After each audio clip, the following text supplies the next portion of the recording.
आइए हम लोग सामान्य वस्तुनिष्ठ प्रश्न संग्रह का भूगोल का सेकेंड पार्ट करेंगे। इससे पहला पार्ट अपलोड किया जा चुका है, वो आप लोग देख लेंगे। ये महेश कुमार बर्दवाल का है। चलिए आगे देखते हैं। इसमें हम लोग चैप्टर फर्स्ट और चैप्टर सेकेंड कर चुके हैं। आज चैप्टर थर्ड करेंगे। चलिए आइए शुरुआत करते हैं।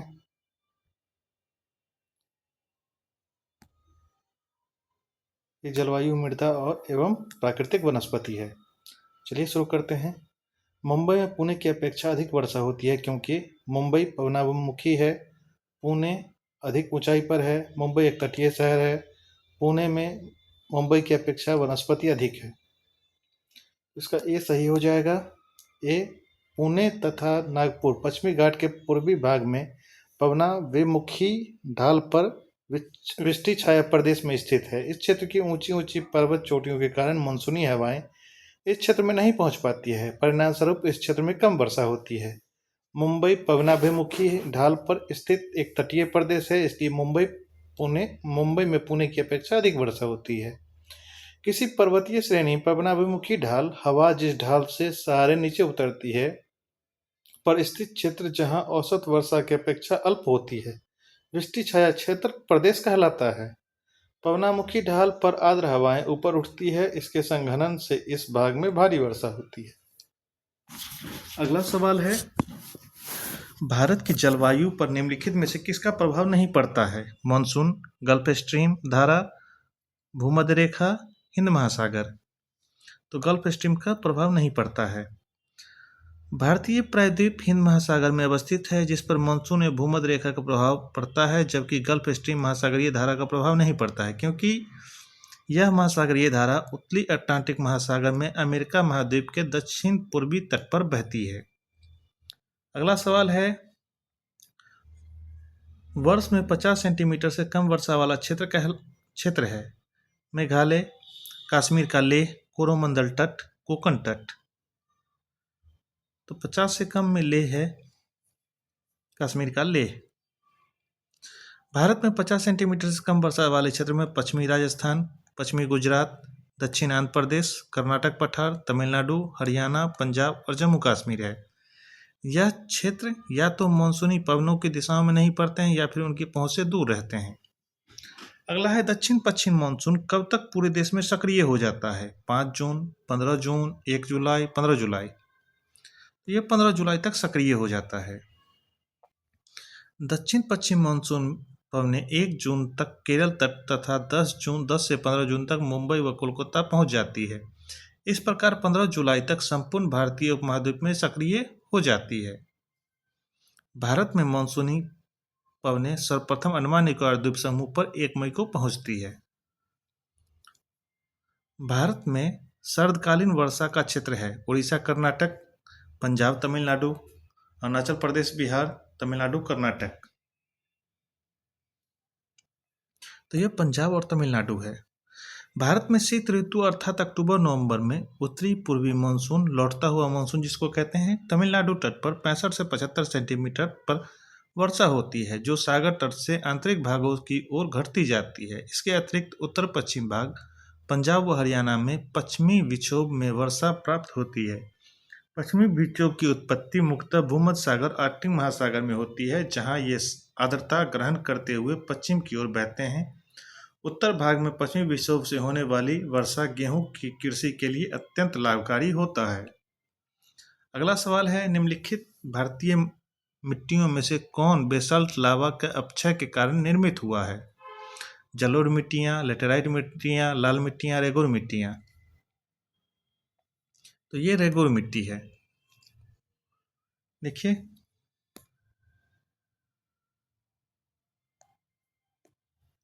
भारत में रेगुर मिट्टी का निर्माण बेसाल्ट लावा के अपक्षय के कारण हुआ है, जो काली मिट्टी के काली कपासी मिट्टी या उष्णकटिबंधीय चंजोम मिट्टी के नाम से भी जाना जाता है। दक्कन पठार के ऊपरी भाग में, विशेष रूप से महाराष्ट्र, मध्य प्रदेश, गुजरात, कर्नाटक में ये मिट्टियां पाई जाती है।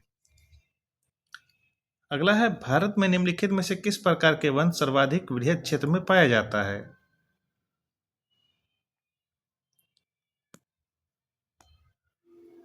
पर्वतीय आर्द्र शीतोष्ण वन, उपोष्ण शुष्क सदाबहार वन, उष्णकटिबंधीय शुष्क पर्णपाती वन, उष्णकटिबंधीय आर्द्र सदाबहार वन।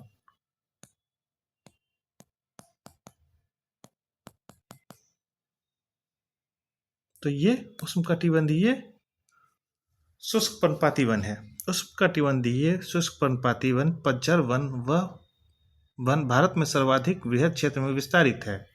सागौन तथा साल इस वन क्षेत्र के महत्वपूर्ण वृक्ष हैं। उष्णकटिबंधीय आर्द्र पर्णपाती वन दूसरा सर्वाधिक क्षेत्र में विस्तार वाला वन है।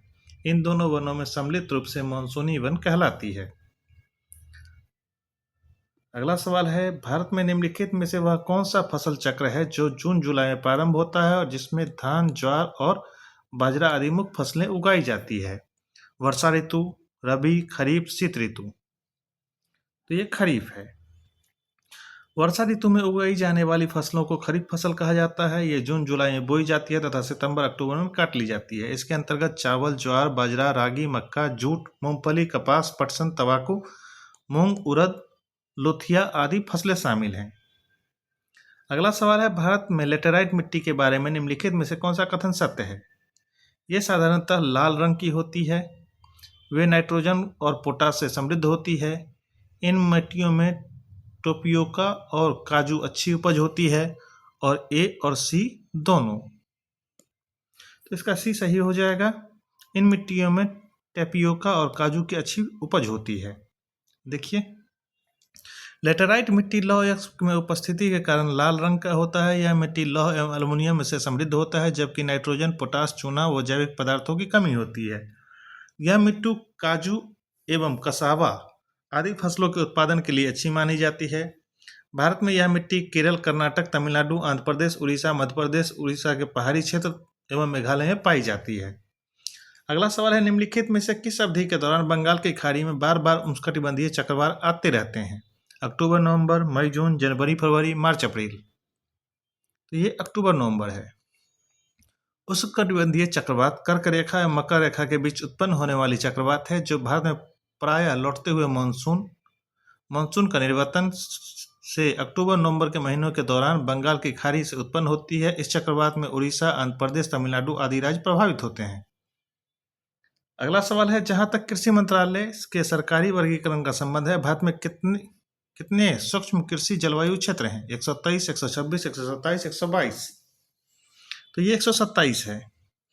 कृषि मौसम विभाग के अनुसार भारत में कुल 127 सूक्ष्म कृषि जलवायु क्षेत्र हैं, जबकि 15 बृहद कृषि जलवायु प्रदेश हैं।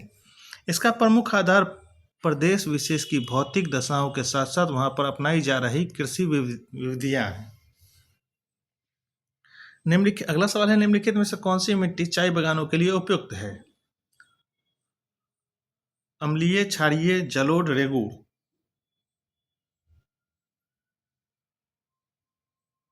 तो ये अम्लीय है। चाय एक उष्ण या उपोष्ण कटिबंधीय पौधा है। इसके उत्पादन के लिए 25 से 30 डिग्री तापमान तथा 200 से 250 सेंटीमीटर वार्षिक वर्षा आवश्यक है। इसकी कृषि के लिए गहरी, सुप्रवाहित, अम्लीय एवं उर्वरक मिट्टी की आवश्यकता होती है, जिसमें फास्फोरस, पोटास, लोहास, ह्यूमस पर्याप्त मात्रा में होना चाहिए। दार्जिलिंग एवं नीलगिरी की पहाड़ियां अपने चाय बागानों के लिए प्रसिद्ध है। अगला सवाल है, निम्नलिखित में से किसे जंगल की आग कहा जाता है? बोनियम, वेरीगेटा, जैकेराइटा, मेसोसोफोलिया, ब्यूटिया मेसोस्पर्म, टेक्टोना ग्रेडियक्स। तो ये ब्यूटिया मेसोस्पर्म है। पलास नामक वृक्ष से लाल रंग की आकर्षक फूलों के कारण इसे जंगल की आग भी कहा जाता है। पलास के फूल को उत्तर प्रदेश का राजकीय पुष्प भी घोषित किया गया है। राल प्राप्त होता है, जिसको रेजिन भी कहते हैं, चीड़ के वृक्ष से, देवदार के वृक्ष से, बुरांस के वृक्ष से, शीशम के वृक्ष से। तो ये चीड़ के वृक्ष से है। राल गोंद के समान हाइड्रोकार्बन युक्त द्रव्य है, जो वृक्षों की छाल एवं लकड़ी से प्राप्त होता है। अन्य वृक्षों की तुलना में चीड़ जैसा कोनधारी वृक्षों की राल अधिक मात्रा में उत्पन्न होती है। इसका प्रयोग गोंद लकड़ी के रोगन, तारपीन का तेल, सुगंध व अगरबत्ती बनाने के लिए किया जाता है। अगला सवाल है, भारत का सबसे शुष्क भाग है? जैसलमेर, राजस्थान, लद्दाख, जम्मू कश्मीर, कच्छ गुजरात, जबलपुर मध्य प्रदेश। तो ये जैसलमेर राजस्थान है। भारत में पश्चिमी राजस्थान के जैसलमेर सबसे शुष्क क्षेत्र है, जहां 10 सेंटीमीटर से भी कम वर्षा होती है। अरावली पर्वतमाला के पश्चिमी में स्थित यह क्षेत्र वृष्टि छाया क्षेत्र में पड़ता है, जहां मानसूनी पवनें नहीं पहुंच पाती है। अगला है, तटीय क्षेत्र के निकट के कारण रात के समय भूमि पर तापमान कम होता है। स्थल समीर, समुद्री समीर, तटों के कम आबादी, स्थल समीर तथा समुद्री समीर दोनों। तो ये स्थल समीर है। स्थल समीर रात में उत्पन्न होती है। रात में जल की अपेक्षा स्थल शीघ्र ठंडा हो जाता है, अतः समुद्र पर निम्न दाब तथा धरातल पर उच्च दाब बन जाता है, जिसके फलस्वरूप हवाएं स्थल से समुद्र की ओर चलने लगती है। इसलिए तटीय क्षेत्र के निकट स्थलीय समीर के कारण तापमान कम हो जाता है। अगला सवाल है, भारत में किस राज्य में सर्वाधिक वर्षा होती है? मेघालय, राजस्थान, उत्तराखंड, केरल। तो ये मेघालय में होता है। भारत में सर्वाधिक वर्षा पूर्वोत्तर में स्थित मेघालय राज्य के मासिनराम नामक स्थान पर होता है। यह मेघालय के पूर्वी खासी जिले में स्थित है, जहां पर औसत वर्षा 11,872 मिलीमीटर है। अगला है, पौधों की सबसे अधिक जल किस मिट्टी से प्राप्त होता है? चिकनी मिट्टी, पंसु मिट्टी, बलुई मिट्टी, लोयम मिट्टी। तो इसका चिकनी मिट्टी है। पौधों को सबसे अधिक जल चिकनी मिट्टी से प्राप्त होता है, क्योंकि इस मिट्टी में जल धारण की क्षमता सबसे अधिक होती है। अगला है, देश की निम्नलिखित मिट्टियों में से किसे स्वतः जुताई की मिट्टी कहा जाता है? जलोढ़ मिट्टी, लेटेराइट मिट्टी, मरुस्थलीय मिट्टी, कपास की मिट्टी। तो ये कपास की मिट्टी है। काली मिट्टी की तीव्र जल धारण क्षमता पाई जाती है। यह भीगने पर ठोस एवं चिपचिपी तथा सूखने पर दरार युक्त हो जाती है तथा इसे जुताई में आवश्यकता नहीं पड़ रह जाती है। इसलिए काली मिट्टी को स्वतः कृषि मिट्टी या स्वतः जुताई वाली मिट्टी कहा जाता है। अगला है, निम्नलिखित में से कौन से कथन उष्णकटिबंधीय सदाबहार वनों के संदर्भ में सत्य है? ये वन शीत एवं शुष्क प्रदेश में पाए जाते हैं। इन वन क्षेत्रों में 200 सेंटीमीटर से अधिक वर्षा होती है। यह वन विरल होते हैं। उपयुक्त में से कोई नहीं। तो 20 का सही हो जाएगा। इस वन क्षेत्रों में वार्षिक वर्षा 200 सेंटीमीटर से अधिक होती है। उष्णकटिबंधीय सदाबहार वन उष्ण व आर्द्र प्रदेश के में पाए जाते हैं, जहां वार्षिक वर्षा 200 सेंटीमीटर से अधिक होती है और औसत वार्षिक तापमान 22 डिग्री से अधिक रहता है। उष्णकटिबंधीय वन सघन व विभिन्न स्तरों वाले होते हैं, चूंकि इस पेड़ों के पत्ते गिरते, फूल आने और फल लगने के समय अलग अलग हैं, इसलिए ये वर्ष भर हरे भरे दिखाई देते हैं। इन वनों में पाई जाने वाली मुख्य वृक्ष पाई जाती है रोजवुड, महोगनी, एनी, एबोनी और मोपल आदि हैं। ये चैप्टर यहीं पे खत्म होता है। इसके बाद है जीव मंडल। पहला सवाल है, भारत में 1936 में स्थापित प्रथम राष्ट्रीय उद्यान है? कान्हा राष्ट्रीय उद्यान, भरतपुर राष्ट्रीय उद्यान, हेली राष्ट्रीय उद्यान, राजाजी राष्ट्रीय उद्यान। तो ये हेली राष्ट्रीय उद्यान है। हेली राष्ट्रीय उद्यान भारत का प्रथम राष्ट्रीय उद्यान है, जिसे वर्ष 1936 में बंगाल टाइगर की रक्षा के लिए उत्तर प्रदेश, वर्तमान में उत्तराखंड के चमोली जिले में स्थापित किया गया था। यह उद्यान रामगंगा नदी के पटली दून घाटी में 1318.54 वर्ग किलोमीटर क्षेत्र में विस्तृत है। वर्तमान में इसे जिम कॉर्बेट राष्ट्रीय उद्यान के नाम से जाना जाता है। यह देश का प्रथम बाघ आरक्षित क्षेत्र वर्ष 1973 का है। अगला है, ये विशेष प्रकार की भौमिक तथा तटीय पारिस्थितिकी तंत्र है, जिसे यूनेस्को के मानव व जीव मंडल प्रोग्राम MAB के अंतर्गत मान्यता प्राप्त है। उपयुक्त विवरण संबंधित है। नेशनल पार्क, जीव मंडल निचल जिसको आरक्षित क्षेत्र कहते हैं, वन प्राणी अभ्यारण्य और पक्षी अभ्यारण्य। तो ये जीव निचल है। आरक्षित क्षेत्र जिसको कहते हैं। जीव निचल विशेष प्रकार की भौमिक और तटीय पारिस्थितिकी तंत्र है, जिसे यूनेस्को और मानव और जीव मंडल प्रोग्राम के अंतर्गत मान्यता प्राप्त है। संरक्षित जैव मंडल के विश्व नेटवर्क में भारत में 18 जैव मंडल क्षेत्र में से 11 सम्मिलित किए गए हैं, जो क्रमशः हैं नीलगिरी तमिलनाडु, केरल व कर्नाटक में है, मन्नार की खाड़ी तमिलनाडु में है, सुंदरवन पश्चिम बंगाल में है, नंदा देवी उत्तराखंड में है, नौकरेक मेघालय में है, पंचमुढ़ी मध्य प्रदेश में है, सिमलीपाल उड़ीसा में है, अचान कमार या अमरकंटक छत्तीसगढ़ हसीनगढ़ मध्य प्रदेश में है, ग्रेट निकोबार अंडमान निकोबार द्वीप में है, अगस्ता मलाई केरल व तमिलनाडु में है, कंचनजंगा सिक्किम में है। अगला सवाल है, निम्नलिखित कथनों पर विचार कीजिए। राष्ट्रीय उद्यान की सीमा रेखा विधान से परिभाषित होती है। जैव आरक्षित क्षेत्र की स्थापना वनस्पति जात व प्राणी जात की कुछ विशिष्ट जातियों के संरक्षण के लिए की जाती है। वन्य जीव अभ्यारण्य में सीमित मानवीय हस्तक्षेप की अनुमति होती है। उपयुक्त में से कौन सा कथन सही है? तो ये तीनों कथन सही है। राष्ट्रीय उद्यान वन्यजीव अभ्यारण्य की स्थापना सरकार द्वारा वन संरक्षित अधिनियम 1972 के अंतर्गत की जाती है, जबकि जैव मंडल आरक्षित क्षेत्र की स्थापना यूनेस्को के मैन एंड बायोस्फीयर कार्यक्रम के अंतर्गत की जाती है। राष्ट्रीय उद्यान की सीमा रेखा इस अधिनियम से ही परिभाषित होती है, जिसे सीमाओं को संबंधित राज्य की विधानसभा द्वारा प्रस्ताव के मध्य से बदला जा सकता है। जैव आरक्षित क्षेत्रों की स्थापना जैव विविधता और पेड़ पौधों के जीव जंतुओं सूक्ष्म जीवों के समग्र रूप से संरक्षित करने के लिए की जाती है।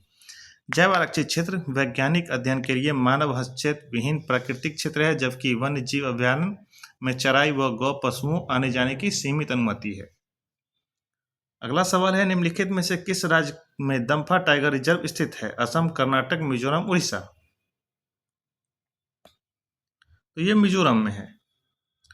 दम्फा टाइगर रिजर्व मिजोरम राज्य में स्थित है। इसकी स्थापना 1985 में की गई थी। 1994 में इस टाइगर रिजर्व घोषित किया गया। यह मिजोरम का सबसे बड़ा वन्यजीव अभ्यारण्य है। अगला, बांधवगढ़ राष्ट्रीय उद्यान किस राज्य में स्थित है? महाराष्ट्र, मध्य प्रदेश, गुजरात, झारखंड। तो यह मध्य प्रदेश में है। बांधवगढ़ राष्ट्रीय उद्यान मध्य प्रदेश राज्य में अमरिया जिले में स्थित है। वर्ष 1968 में इस राष्ट्रीय उद्यान की घोषणा की गई थी। यह मध्य प्रदेश में एक ऐसा राष्ट्रीय उद्यान है जो 32 पहाड़ियों से घिरा हुआ है। यहाँ बाघ अधिक संख्या में पाए जाते हैं। यहाँ सफेद बाघ तथा तेंदुआ भी पाए जाते हैं। अगला सवाल है, भारत का सबसे बड़ा वनस्पति संग्रहालय कहाँ पर स्थित है? कोलकाता, लखनऊ, देहरादून, पटना। तो ये कलकत्ता में है। भारत का सबसे बड़ा वनस्पति संग्रहालय शिवपुर, कोलकाता, पश्चिम बंगाल में स्थित है। इसका सबसे बड़ा वनस्पति संग्रहालय में से एक है।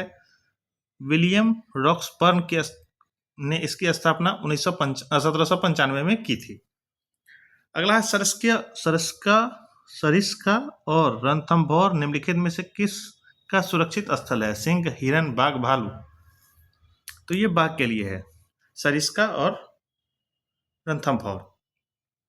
सरिस्का और रणथंभौर बाघ के लिए सुरक्षित स्थल है। ये दोनों टाइगर रिजर्व घोषित है। रणथंभौर नेशनल पार्क वर्ष 1973 में, जबकि सरिस्का 1978 में टाइगर रिजर्व घोषित किया गया था। रणथंभौर उत्तर में बनास नदी, दक्षिण में चंबल नदी से घिरा हुआ है। गेंडे के लिए प्रसिद्ध अभ्यारण्य कौन सा है? यह किस राज्य में स्थित है? गिर गुजरात, काजीरंगा असम, रणथंभौर राजस्थान, जिम कॉर्बेट उत्तराखंड। तो ये काजीरंगा असम में है।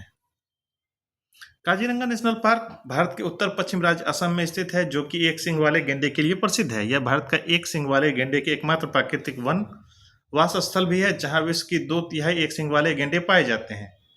वर्ष 1915 में यूनेस्को की विश्व राष्ट्र सूची में शामिल किया गया था। अगला, निम्नलिखित में से भारत का कौन सा क्षेत्र उष्णकटिबंधीय सदाबहार वन से आच्छादित हुआ है? पूर्वी घाट गुजरात का अर्ध शुष्क क्षेत्र, पश्चिमी घाट मध्य प्रदेश। तो ये पश्चिमी घाट है। भारत में उष्णकटिबंधीय सदाबहार वनों के विस्तार उन क्षेत्रों में है जहां 200 सेंटीमीटर से अधिक वर्षा होती है। इन क्षेत्रों में अंडमान निकोबार द्वीप समूह, असम, मेघालय, नागालैंड, मणिपुर, मिजोरम, त्रिपुरा व पश्चिमी मैदान शामिल है।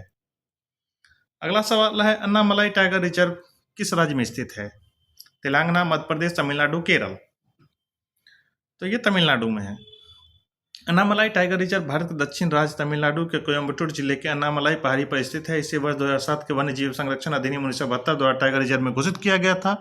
इससे पूर्व इंदिरा गांधी ने वन्य जीव अभ्यारण्य व राष्ट्रीय उद्यान के रूप में जाना जाता है।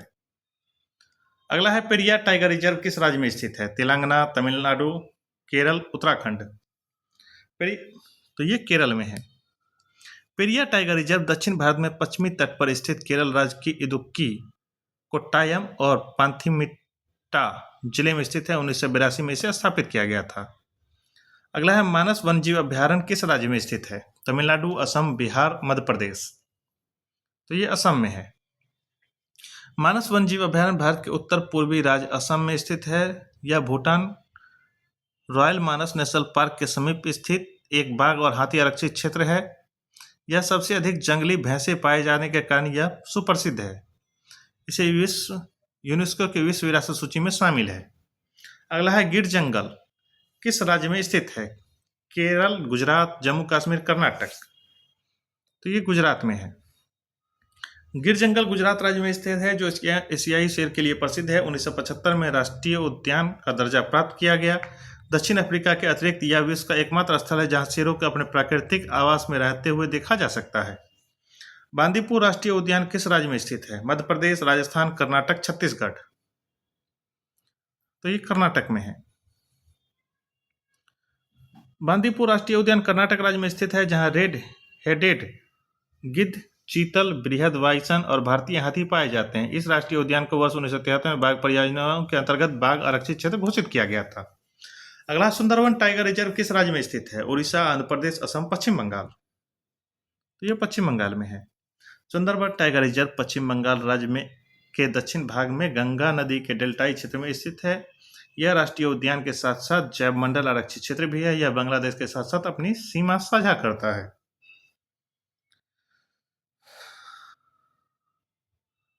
अगला है मेलाघाट बाघ अभ्यारण्य किस राज्य में स्थित है? पश्चिम बंगाल, राजस्थान, मध्य प्रदेश, महाराष्ट्र।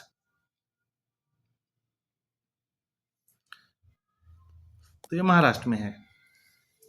मेलाघाट बाघ अभ्यारण्य महाराष्ट्र राज्य के अमरावती जिले के उत्तरी भाग में स्थित है, जो 1985 में स्थापित किया गया। सतपुरा श्रेणी के तापी नदी और ग्वालीगढ़ पहाड़ियों के बीच सीमाएं बनाती है। अगला है बांडेली वन्यजीव अभ्यारण्य किस राज्य में स्थित है? उड़ीसा, महाराष्ट्र, गुजरात, कर्नाटक।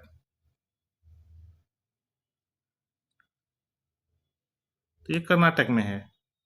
दांडेली वन्यजीव अभ्यारण्य कर्नाटक राज्य के उत्तरी कन्नड़ जिले में स्थित है। यह अभ्यारण्य को वर्ष 2006 में अंशी राष्ट्रीय उद्यान के साथ मिलकर अंशी दंडेला बाघ आरक्षित क्षेत्र घोषित किया गया था। अगला है कंचनजंगा राष्ट्रीय उद्यान किस राज्य में स्थित है? महाराष्ट्र, उड़ीसा, राजस्थान, सिक्किम। तो ये सिक्किम में है। कंचनजंगा राष्ट्रीय उद्यान, जिसे कंचनजंगा बायोस्फीयर रिजर्व भी कहा जाता है, सिक्किम राज्य में अवस्थित है। कस्तूरी मृग, हिम तेंदुआ, हिमालयन ताहर आदि वन्यजीव अभ्यारण्य में निवास करते हैं।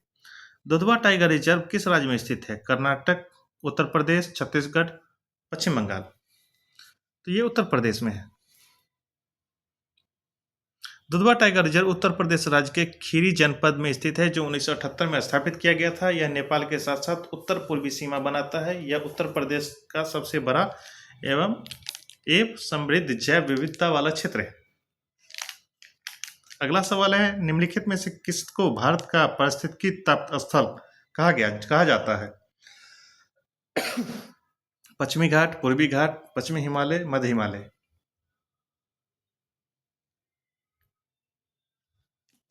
तो ये पश्चिमी घाट को कहा जाता है। पश्चिमी घाट में सर्वाधिक जैव विविधता पाई जाती है। पश्चिमी घाट पूर्वी हिमालय के जैव विविधता हॉटस्पॉट है। पश्चिमी घाट को भारत का पारिस्थितिकी ताप स्थल भी कहा जाता है। अगला है दाचीग्राम राष्ट्रीय उद्यान कहाँ स्थित है? उत्तराखंड, मिजोरम, जम्मू कश्मीर, हिमाचल प्रदेश। तो ये जम्मू कश्मीर में है। दाचीग्राम राष्ट्रीय उद्यान जम्मू कश्मीर राज्य में स्थित है। यह एकमात्र ऐसा क्षेत्र है जहां कश्मीरी स्टैग हंगुल पाए जाते हैं। हंगुल IUCN लाल सूची में शामिल अति संकटग्रस्त श्रेणी का जीव है। पन्ना राष्ट्रीय उद्यान किस राज्य में स्थित है? राजस्थान, महाराष्ट्र, गुजरात, मध्य प्रदेश। तो ये मध्य प्रदेश में है। पन्ना राष्ट्रीय उद्यान मध्य प्रदेश राज्य के पन्ना छतरपुर जिले में स्थित है। यह यूनेस्को के विश्व विरासत सूची में शामिल है। साथ ही यह टाइगर रिजर्व भी है। अगला है, भारत का जैव भौगोलिक क्षेत्रों की संख्या कितनी है? 2, 10, 5, 6। तो ये 10 है। भारत में जैव भौगोलिक क्षेत्रों की संख्या 10 है। ट्रांस हिमालय, हिमाचल क्षेत्र, मरुस्थल, आर्द्र शुष्क, पश्चिमी घाट, दक्कन प्रायद्वीप, गंगा का मैदान, उत्तर पूर्वी भाग, द्वीप और तटीय प्रदेश। अगला सवाल है, कान्हा राष्ट्रीय उद्यान दलदली हिरन की दुर्लभ व लगभग विलुप्त प्रजातियों की संरक्षित क्षेत्र वाला राष्ट्रीय उद्यान है, जिसे इस रूप में भी कहा जाता है बारहसिंगा, काला हिरन, चिंकारा, नीलगाय। तो ये बारहसिंगा है। कान्हा राष्ट्रीय उद्यान मध्य प्रदेश राज्य में स्थित है, जो दलदली हिरन की दुर्लभ एवं लगभग विलुप्त हो चुकी प्रजातियों को संरक्षित करने के लिए राष्ट्रीय उद्यान है, जिसे बारहसिंगा के आवास के रूप में जाना जाता है। रुडयार्ड किपलिंग की प्रसिद्ध किताब व धारावाहिक जंगल बुक से प्रेरित इस उद्यान से प्रेरित है। अगला है, जैव मंडल में सभी जीवों के जातियों के जीवित रहने के लिए एक दूसरे को परस्पर संबंधित रहती है। इस जीवित आधारित तंत्र को कहते हैं परितंत्र, पर्वतीय श्रेणी, जंगल, वातावरण। तो ये परितंत्र है। जैव मंडल में सभी जीवित जातियां जीवित रहने के लिए एक दूसरे से परस्पर संबंधित रहती है। इस जीवन आधारित तंत्र को परितंत्र कहते हैं। परितंत्र का आकार एक छोटे तालाब में लाखों एकड़ में विस्तृत अमेज़न वर्षा वन तक हो सकता है। अगला है, नेपाल में कौन सा राष्ट्रीय उद्यान भारत में वाल्मीकि राष्ट्रीय उद्यान का विस्तार है? चितवन राष्ट्रीय उद्यान, बांदीपुर राष्ट्रीय उद्यान, दुधवा राष्ट्रीय उद्यान, जिम कॉर्बेट राष्ट्रीय उद्यान। तो ये चितवन राष्ट्रीय उद्यान है। नेपाल में चितवन राष्ट्रीय उद्यान भारत के बिहार राज्य में स्थित वाल्मीकि राष्ट्रीय उद्यान का विस्तार है। यह 1932 वर्ग किलोमीटर में स्थित है। इसकी स्थापना 1973 में हुई थी। 1984 में यह यूनेस्को विश्व विरासत सूची में शामिल हुआ है। अगला, भारत में जंगली गधा कहाँ पाए जाते हैं? सुंदरवन, असम के जंगल, कच्छ के रण, कावेरी का डेल्टा। तो ये कच्छ का रण है। कच्छ का रण भारत के गुजरात राज्य के कच्छ जिले में उत्तर तथा पूर्वी भाग में विस्तृत एक वन्यजीव अभ्यारण्य है, जहाँ जंगली गधा पाया जाता है। इसे खच्चर भी कहा जाता है। यह जीव IUCN संकटप्राय श्रेणी में सूचीबद्ध है। अगला है, निम्नलिखित में से कौन सा जोड़ा सही है? बांदीपुर तमिलनाडु, मानस उत्तर प्रदेश, रणथंभौर राजस्थान, सिमलीपाल बिहार। तो यह रणथंभौर राजस्थान। बांदीपुर रणथंभौर में है, बांदीपुर कर्नाटक में है, रणथंभौर राजस्थान में है, मानस असम में है, सिमलीपाल उड़ीसा में है। राजस्थान के सवाई माधोपुर जिले में स्थित रणथंभौर राष्ट्रीय उद्यान 392 वर्ग किलोमीटर क्षेत्र में विस्तृत है। इसकी स्थापना वर्ष 1955 में की गई थी। इसे 1973 में प्रोजेक्ट टाइगर के अंतर्गत शामिल किया गया है। अगला है, उड़ीसा राज्य में स्थित सिमलीपाल प्रसिद्ध वन्यजीव अभ्यारण्य के रूप में उड़ीसा राज्य में स्थित सिमलीपाल प्रसिद्ध है। वन्यजीव अभ्यारण्य के रूप में पत्थरों के काटकर बनाए गए मंदिरों के कारण, सागर तट पर स्थित पुलिन के कारण उपयुक्त में से कोई नहीं। तो ये वन्यजीव अभ्यारण्य के कारण है। सिमलीपाल वन्यजीव अभ्यारण्य उड़ीसा के मयूरभंज जिले में स्थित है। यह बाघ आधारित आरक्षित क्षेत्र है। राष्ट्रीय उद्यान के लिए प्रसिद्ध है। घने वन, झरने, पहाड़ियों के समृद्ध अभ्यारण्य, बाघ, हिरन, हाथी, अन्य बहुत से जीव पाए जाते हैं। अगला है, निम्नलिखित में से वे राज्य कौन है जिससे अगस्त्यामलाई जीव मंडल विस्तृत है? केरल, तमिलनाडु कर्नाटक, महाराष्ट्र, मध्य प्रदेश, केरल, कर्नाटक। तो ये केरल और तमिलनाडु है। अगस्त्यामलाई जीव मंडल आरक्षित क्षेत्र केरल और तमिलनाडु राज्य में विस्तृत है। इसकी स्थापना वर्ष 2001 में की गई थी, जिसका विस्तार केरल में 1828 वर्ग किलोमीटर, तमिलनाडु में 1672 वर्ग किलोमीटर पर है। वर्ष 2016 में इस यूनेस्को की जीव मंडल सूची में शामिल किया गया है। अगला है, भारत का सबसे पहला बायोस्फीयर रिजर्व कहाँ स्थापित किया गया था? नौकरेक, कान्हा, नीलगिरी, पेरियार। तो ये नीलगिरी में किया गया था। भारत का पहला बायोस्फीयर रिजर्व नीलगिरी है। इसका स्थापना 1986 में की गई। यह कर्नाटक, केरल, तमिलनाडु राज्य में विस्तृत है।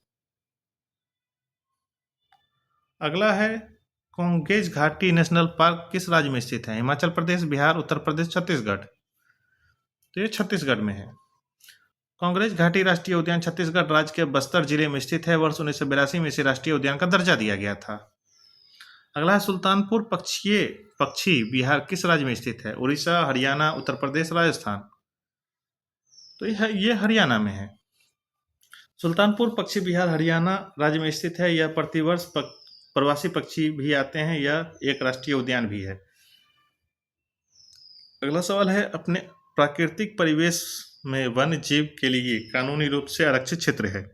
बायोस्फीयर रिजर्व, वन्यजीव अभ्यारण्य, सामाजिक वन, प्राकृतिक आवास। तो ये वन्यजीव अभ्यारण्य है। वन्यजीव अभ्यारण्य प्राकृतिक आवास के रूप में वन्यजीव के लिए कानूनी रूप से आरक्षित क्षेत्र है। इसका केंद्रीय क्षेत्र कोरजोन राष्ट्रीय उद्यान भी कहा जाता है। इस वन्यजीव संरक्षण अधिनियम 1972 द्वारा अनुसूचित किया जाता है। अगला है सम्मिलित कीजिए। गिर यह गुजरात में है, भरतपुर यह राजस्थान में है, बांधवगढ़ यह मध्य प्रदेश में है और काजीरंगा यह आसाम में है। इसका बी सही हो जाएगा। अगला है जीव मंडल आरक्षित क्षेत्र में पहली परियोजना कौन सी थी? सुंदरवन वन जीव मंडल आरक्षित क्षेत्र, नीलगिरी जीव मंडल आरक्षित क्षेत्र, नंदा देवी जीव मंडल आरक्षित क्षेत्र, मन्नार की खाड़ी जीव मंडल आरक्षित क्षेत्र। तो ये नीलगिरी जीव मंडल आरक्षित क्षेत्र है। नीलगिरी 1986 में, सुंदरवन 1989 में, नंदा देवी 1988 में, मन्नार की खाड़ी 1989 में। अगला है मध्य प्रदेश का शिवपुरी राष्ट्रीय पार्क किसके लिए महत्वपूर्ण है? बाघ व हाथी, जंगल व भैंसा, पक्षी, तेंदुआ व चीतल। तो ये तेंदुआ व चीतल के लिए प्रसिद्ध है। मध्य प्रदेश के शिवपुर में माधव राष्ट्रीय उद्यान स्थित है। यह तेंदुआ व चीतल के लिए प्रसिद्ध है। यह आगरा मुंबई राष्ट्रीय राजमार्ग संख्या 3 पर स्थित है। अगला है वन्यजीव अधिनियम 1972 के संबंध में नीचे दिए गए कथनों में से कौन सा कथन सत्य है? यह अधिनियम वन्यजीव प्राणियों के संरक्षण के कानूनी रूपरेखा तैयार करता है। इसी अधिनियम से नेशनल पार्क, पशु विहार जैसे संरक्षित क्षेत्र को कानूनी मान्यता प्राप्त की गई है। ए बी दोनों उपयुक्त में से कोई नहीं, तो इसका ए बी दोनों हो जाएगा। वर्ष 1972 में वन्यजीव अधिनियम लागू किया गया। वन्यजीव प्राणी रक्षण के कानूनी रूपरेखा तैयार करता है। इस अधिनियम में 2 मुख्य उद्देश्य हैं। अधिनियम के तहत सूचीबद्ध संकटप्राय प्रजातियों के लिए सुरक्षा प्रदान करना, नेशनल पार्क तथा पशु विहार जैसे संरक्षित क्षेत्र को कानूनी मान्यता प्रदान करना। इसी के साथ ये खत्म होता है। अब अगला है नदी, जलप्रपात एवं झरने।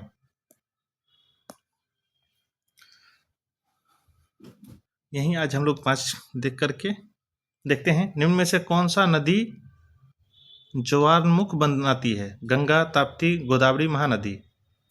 तो ये ताप्ती बनाती है।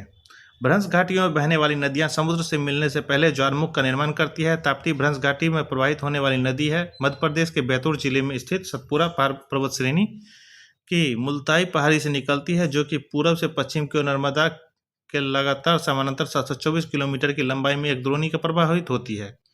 यह महाराष्ट्र के खानदेश के पठार और गुजरात का मैदान पार करती है, अरब सागर में गिरती है। अगला है निम्नलिखित में से कौन भारत के लेक डिस्ट्रिक्ट के रूप में जाना जाता है? Lake district, Nainital, Shimla, Sikkim, Matheran. तो ये नैनीताल है। उत्तराखंड राज्य का नैनीताल भारत के लेक डिस्ट्रिक्ट के रूप में जाना जाता है, क्योंकि चारों ओर से झीलों से घिरा हुआ है, जहाँ का सबसे प्रमुख झील नैनी है, जिसके नाम पर इस जिले का नाम नैनीताल पड़ा है। अगला है कर्नाटक स्थित जोग प्रपात किस नदी पर स्थित है? कावेरी, गोदावरी, शरावती, कृष्णा। तो ये शरावती है। जोग प्रपात कर्नाटक के शिमोगा जिले के कावेरी नदी में सहायक शरावती नदी पर स्थित है। यह 4 छोटे छोटे प्रपातों राजा, राकेट, रोरस और दाम बलाचे से मिलकर बना है। इसका अन्य नाम गरसोप्पा या महात्मा गांधी जल प्रपात भी है, जिसका ऊंचाई 273 मीटर है। अगला, भारत का सबसे लंबी झील कौन सी है? पोंगेंग झील, पुलिकट झील, कलेडी झील, वेम्बनाड झील। ये वेम्बनाड झील है। केरल राज्य में अवस्थित वेम्बनाड झील भारत की सबसे लंबी ताजे पानी की झील है। यह कायल पाए जाते हैं। यह मछली पकड़ने के लिए नौकायन का प्रयोग किए जाते हैं। पुमनदा झील भी कहा जाता है। निम्नलिखित में से कौन सी नदी ज्वारमुख बनाती है? कृष्णा, महानदी, गोदावरी, नर्मदा। तो ये नर्मदा नदी बनाती है। नर्मदा नदी मालवा पठार और अमरकंटक पहाड़ी से निकलती है। यह विंध्य व सतपुरा पहाड़ के मध्य भ्रंश घाटी से पूर्व से पश्चिम की ओर प्रवाहित होती है। अरब सागर में स्थित खंभार की खाड़ी में गिरती है। यह अपने मुहाने पर ज्वारमुख का निर्माण करती है। नर्मदा घाटी अधिकांश भाग मध्य प्रदेश, महाराष्ट्र और गुजरात राज्य में स्थित है, जबकि अन्य 3 नदियां भारतीय प्रायद्वीपीय पूर्वी घाट के डेल्टा बनाती है। अगला है मध्य भारत से निकलकर यमुना गंगा नदी में मिलने वाली नदी निम्नलिखित में से कौन है? घाघरा, गोमती, कोसी, बेतवा। ये बेतवा है। बेतवा यमुना की सहायक नदी है जो मध्य प्रदेश के होशंगाबाद जिले के विंध्याचल पर्वत से निकलती है। हमीरपुर शहर के निकट यह यमुना के दाएं तट से मिल जाती है। अगला है, दामोदर नदी को बंगाल का शोक कहा जाता है क्योंकि इसे प्रायः तबाही मचाने वाले बाढ़ आती है। इससे अधिकांश मृदा अपरदन होता है। इसके अनेक खतरनाक झरने बन जाते हैं। यह बारहमासी नदी नहीं है। तो ये सही होगा, इसमें तबाही मचाने वाली बाढ़ आती है। दामोदर नदी को बंगाल का शोक कहा जाता है क्योंकि यह नदी वर्षा ऋतु में बाढ़ के कारण भयंकर तबाही मचाती है। इसका उद्गम क्षेत्र छोटा नागपुर का पठार से होता है। अगला है, खासी नदी, जिसके अफवाह तंत्र का अंग है वह है अरब सागर, आंतरिक अफवाह, अनिश्चित अफवाह, बंगाल की खाड़ी।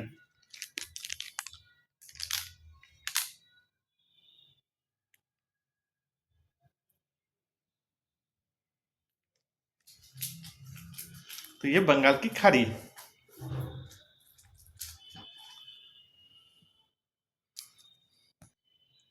खारी नदी पश्चिमी भारत के प्रवाहित होने वाली एक नदी है जो गुजरात राज्य में स्थित मटन बांध गांव से निकलकर चंबल नदी में मिलती है। चंबल नदी यमुना की सहायक नदी है जो गंगा के साथ मिलकर बंगाल की खाड़ी में गिरती है। इस प्रकार खारी नदी बंगाल की खाड़ी का अफवाह तंत्र है। अगला, प्रायद्वीपीय भारत का सबसे लंबी नदी कौन सी है? नर्मदा, गोदावरी, महानदी, कावेरी। तो ये गोदावरी है। प्रायद्वीपीय भारत मतलब दक्षिण भारत की सबसे लंबी नदी गोदावरी है जिसकी कुल लंबाई 465 किलोमीटर है। महाराष्ट्र के नासिक जिले के ऋषभ केशव पहाड़ी से निकलकर पूर्व से पश्चिम की ओर प्रवाहित होती है, बंगाल की खाड़ी में गिरती है। दक्षिण भारत की गंगा या दक्षिणी गंगा, बृहत गंगा के नाम से भी जाना जाता है। अगला, अलकनंदा और भागीरथी नदी का संगम को क्या कहा जाता है? रुद्रप्रयाग, देवप्रयाग, हरिद्वार, केदारनाथ। इसको देवप्रयाग कहा जाता है। ये 71वीं बीपीएससी का क्वेश्चन है। अलकनंदा भागीरथी नदी उत्तराखंड के टिहरी गढ़वाल जिले में देवप्रयाग स्थल पर आपस में मिलती है। इसके पश्चात यह नदी गंगा के नाम से जानी जाती है। देवप्रयाग पंचप्रयाग में से अंतिम है। अन्नप्रयाग, विष्णुप्रयाग, नंदप्रयाग, कर्णप्रयाग, रुद्रप्रयाग है। अगला है, तिब्बत में सांगपो कहलाने वाली नदी कौन सी है? गंगा, ब्रह्मपुत्र, सिंधु, तीस्ता। तो ब्रह्मपुत्र नदी को सांगपो कहा जाता है। भारत में प्रवाहित होने वाली ब्रह्मपुत्र नदी तिब्बत से निकलती है जहां से सांगपो नदी के नाम से जाना जाता है। बांग्लादेश में इसे जमुना नाम से भी जाना जाता है। अगला, निम्नलिखित में से कौन सी दो भारतीय राज्यों के सीमा पर स्थित झील है? चिल्का, कोलेरू, लुनार, पुलिकट। तो ये पुलिकट झील है। पुलिकट झील आंध्र प्रदेश और तमिलनाडु में स्थित एक छिछली अनूप झील है जो भारत के दूसरा सबसे बड़ी खारे पानी की झील है। श्रीहरिकोटा द्वीप इस झील के बंगाल की खाड़ी से अलग करता है। अगला, प्रायद्वीपीय भारत निम्नलिखित में से कौन सी नदी अरब सागर में नहीं मिलती है? पेरियार, कावेरी, नर्मदा, ताप्ती। ये कावेरी नदी नहीं मिलती है।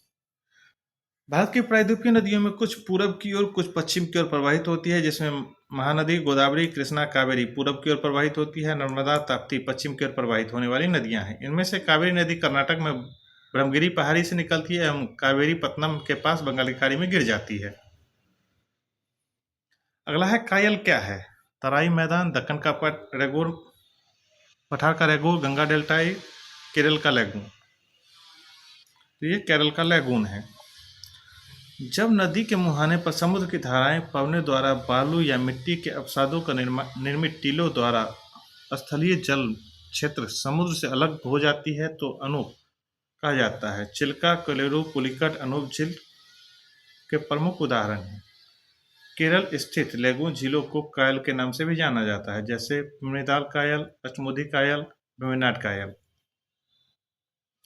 अगला है, सिंधु नदी का उद्गम है? हिंदुकुश पर्वत, हिमालय पर्वत, कैलाश पर्वत, काराकोरम पर्वत। तो ये कैलाश पर्वत है। सिंधु नदी कैलाश पर्वतमाला में स्थित मानसरोवर झील से निकलती है। इसकी कुल लंबाई 2880 किलोमीटर है। भारत के इसका अवबाह तंत्र 700 किलोमीटर है। पाकिस्तान से संचित होने वाली यह मकराना तट से अरब सागर में मिल जाती है। अगला है, निम्नलिखित में से कौन सा जलप्रपात नदी युग्म सम्मिलित नहीं है? रुंड, स्वर्णरेखा, जोहा, राहु, दसोंग, कांची, लोग, बाकर। तो लोक जलप्रपात या बूढ़ी घाटी जलप्रपात झारखंड के लोथहार जिले में बूढ़ी नदी पर स्थित है। यह झारखंड का सबसे ऊंची जलप्रपात 469 मीटर है। अगला है अरुणाचल प्रदेश में प्रवेश करने पर ब्रह्मपुत्रा नदी को किस नाम से संबोधित किया जाता है? दिबांग, दिहांग, सुबनसिरी, धनसिरी। तो दिहांग कहा जाता है। ब्रह्मपुत्रा नदी को तिब्बत में सांगपो के नाम से जाना जाता है। अरुणाचल प्रदेश में दिहांग, असम में सदिया और धुबरी के बीच इसे ब्रह्मपुत्रा के नाम से जाना जाता है। अगला रजरप्पा किन नदियों के संगम पर अवस्थित है? दामोदर भेरा, दामोदर शेरभूखी, दामोदर बराकर, दामोदर कोनार। तो ये दामोदर और भेरा के स्थित है। रजरप्पा झारखंड राज्य में रामगढ़ जिले के दामोदर व भैरवी या भेरा नदी के संगम पर स्थित एक तीर्थ स्थल है, जहां अत्यंत प्राचीन मां छिन्नमस्तिका का मंदिर रजरप्पा जलप्रपात यहाँ का मुख्य आकर्षण केंद्र है। ब्रह्मपुत्रा नदी उद्गम से लेकर डेल्टा तक निम्नलिखित में से किन किन देशों से गुजरती है? भूटान, नेपाल, भारत। बी है तिब्बत, चीन, म्यांमार। सी है चीन, भारत, बांग्लादेश। डी है भारत, बांग्लादेश, म्यांमार। तो चीन, भारत और बांग्लादेश, सी हो जाएगा। ब्रह्मपुत्रा नदी तिब्बत में कैलाश पर्वत के चुमयांगक्योंग ग्लेशियर में स्थित मानसरोवर झील से निकलती है, जो भूटान, तिब्बत, चीन सांगपो, भारत में दिहांग, ब्रह्मपुत्रा, बांग्लादेश में यमुना के प्रवाहित होकर बंगाल की खाड़ी में गिर जाती है। भारतीय मरुस्थल की एक महत्वपूर्ण नदी है लूनी, नर्मदा, कृष्णा, व्यास। तो यह लूनी नदी है। लूनी नदी अजमेर के दक्षिण पश्चिम में अरावली श्रेणी से निकलती है। यह नदी अरावली के समानांतर अर्ध मरुस्थलीय प्रदेश में प्रवाहित होती है, होते हुए कच्छ के रण में विलुप्त हो जाती है। अगला सवाल है, लोकटक है एक घाटी, नदी, झील, पर्वतमाला। तो लोकटक एक झील है। लोकटक भारत के मणिपुर राज्य में स्थित एक झील है। कोइबुल लांगचो नामक राष्ट्रीय वन्यजीव अभ्यारण्य भी के समीप है। यह विश्व का एकमात्र तैरता हुआ पार्क है। यहाँ पर संगाई हिरन पाया जाता है। अगला, सिंधु नदी की एक सहायक नदी जो हिमाचल प्रदेश से होकर बहती है वह है सतलुज, व्यास, रावी, हुंजा। तो ये सतलज है। सतलज नदी का उद्गम कैलाश श्रेणी के दक्षिणी ढाल पर स्थित मानसरोवर झील के निकट राकसताल झील से होती है। इसकी कुल लंबाई 1450 किलोमीटर है, जिसका प्रसिद्ध भाखड़ा बांध इसी नदी पर स्थित है। चंबल नदी किन राज्यों में प्रवाहित होती है? मध्य प्रदेश, गुजरात, उत्तर प्रदेश, राजस्थान, मध्य प्रदेश, बिहार। गुजरात, मध्य प्रदेश, छत्तीसगढ़। उत्तर प्रदेश, मध्य प्रदेश, राजस्थान। तो ये उत्तर प्रदेश, मध्य प्रदेश, राजस्थान में बहती है। चंबल नदी मध्य प्रदेश के मऊ के निकट विंध्यन पर्वत श्रेणी के जनापाव पहाड़ी से निकलती है। यह उत्तर प्रदेश राज्य में यमुना नदी में मिलने से पूर्व मध्य प्रदेश राजस्थान के मध्य सीमा बनाती है। इस प्रकार यह नदी तीन राज्य मध्य प्रदेश, राजस्थान, उत्तर प्रदेश से होकर बहती है। चंबल नदी पर गांधी सागर बांध, राणा प्रताप सागर बांध, जवाहर सागर बांध तथा कोटा बांध बनाया गया है। संभर लवन झील कहाँ स्थित है? हिमाचल प्रदेश, कर्नाटक, मध्य प्रदेश, राजस्थान। तो ये राजस्थान में है। सांभर झील राजस्थान राज्य के राजधानी जयपुर के समीप स्थित लवणीय झील खारे पानी की झील है। इस झील में बड़े पैमाने पर नमक का उत्पादन किया जाता है। इस झील में अरावली पर्वत श्रेणी के शिष्ट चट्टानों के निस्क के गर्त में भरा हुआ निक्षेप का ही नमक का प्रमुख स्रोत है। अगला है, भारत के किस राज्य में खारे पानी की सबसे बड़ी झील है? जम्मू कश्मीर, महाराष्ट्र, उड़ीसा, पश्चिम बंगाल। तो ये उड़ीसा है। उड़ीसा राज्य का चिल्का झील भारत का सबसे बड़ी खारे पानी की झील है। यह एक लैगून झील है जो पश्चिम बंगाल के खाड़ी का एक भाग है। अगला चैप्टर है जल संसाधन बहुउद्देशीय परियोजना। सरदार सरोवर परियोजना का लाभान्वित होने वाले राज्य हैं गुजरात, महाराष्ट्र, मध्य प्रदेश, राजस्थान। आंध्र प्रदेश, मध्य प्रदेश, गुजरात व महाराष्ट्र। उड़ीसा, मध्य प्रदेश, गुजरात व महाराष्ट्र। मध्य प्रदेश, गुजरात, कर्नाटक, महाराष्ट्र। तो गुजरात, महाराष्ट्र, मध्य प्रदेश और राजस्थान है। सरदार सरोवर बांध गुजरात राज्य में नर्मदा नदी पर स्थित है। गुजरात, राजस्थान, महाराष्ट्र, मध्य प्रदेश इस परियोजना से लाभान्वित होने वाले राज्य हैं।